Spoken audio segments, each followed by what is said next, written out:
If there's one man that truly deserves the title of Mr. AMG, he's got more victories, he's done more races, more championships than anyone else, it's Bernd Schneider. So when Mercedes recently announced that they were going to be leaving DTM, we thought, it would be great if we could interview him. Lo and behold, he's here today at Silverstone at this track day to celebrate AMG, so we're going to go and find him.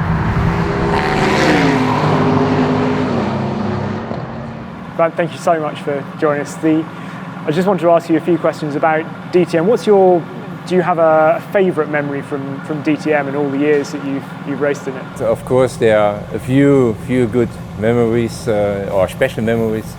Like I met first time Daryl Franchitti in Hockenheim. Even didn't know him because he did the English Championship in Formula 3, and he was unbelievably fast. Impressive thing, he was on pole position in his first race in Hockenheim, and this was the moment I started to get grey hairs in 1995, and this was good times.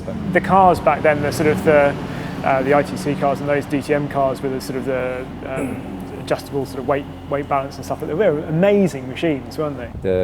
The feature we had in the car was amazing, but sometimes for the drivers was not easy because you didn't make setup like springs change or damper changes because it was all made by laptops.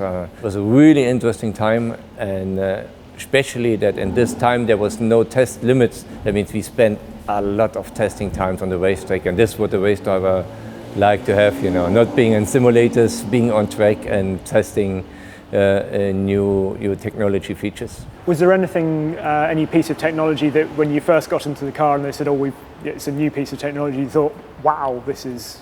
There was a few. Actually, I'm the only one with a DTM driver who won a race in a DTM Cup with active suspension.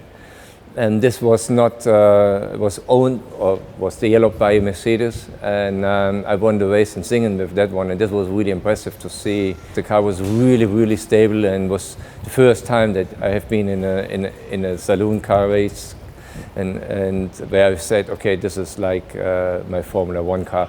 There were some amazing tracks back then, sort of things like Helsinki Thunder, sort of these street circuits that people haven't perhaps heard of these days. Were there any particular circuits that you liked?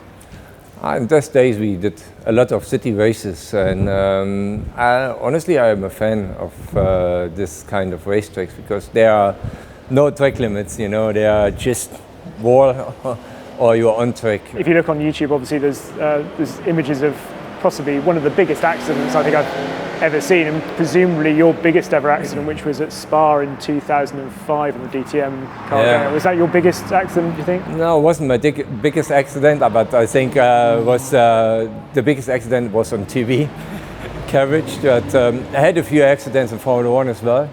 Heavy ones, they hurt more than that one because it looks spectacular in Eau Rouge, going around with Laurent Yellow.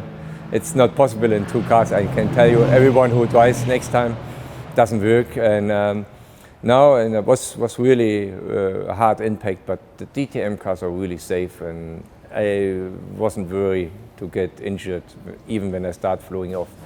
Dario says he remembers a passenger ride around the Nürburgring with you. You said you had another memorable drive around the Nürburgring with your wife. Yeah, when I met my wife, she came first time to Nürburgring. I said, come on, we have to write about the Nordschleife. After the first blind spot about Flugplatz and Schwedenkreuz, she was crying in the car. She said, stop now. I never will marry you if you continue like this, but I continue flat out. And finally, if you had to pick one of your DTM victories over the years, do you have a particularly special one that if you could just keep one that you always remember? It's the same question if you ask me if I have one of my kids protected. There is nothing, there are so many, I would say, very important wins, and especially in 1995, because I had a really hard year in 1994, and in 1995 when I won my first title, I think my team and myself, we deserved it. Bernd, thank you so much. It's brilliant. Thank you.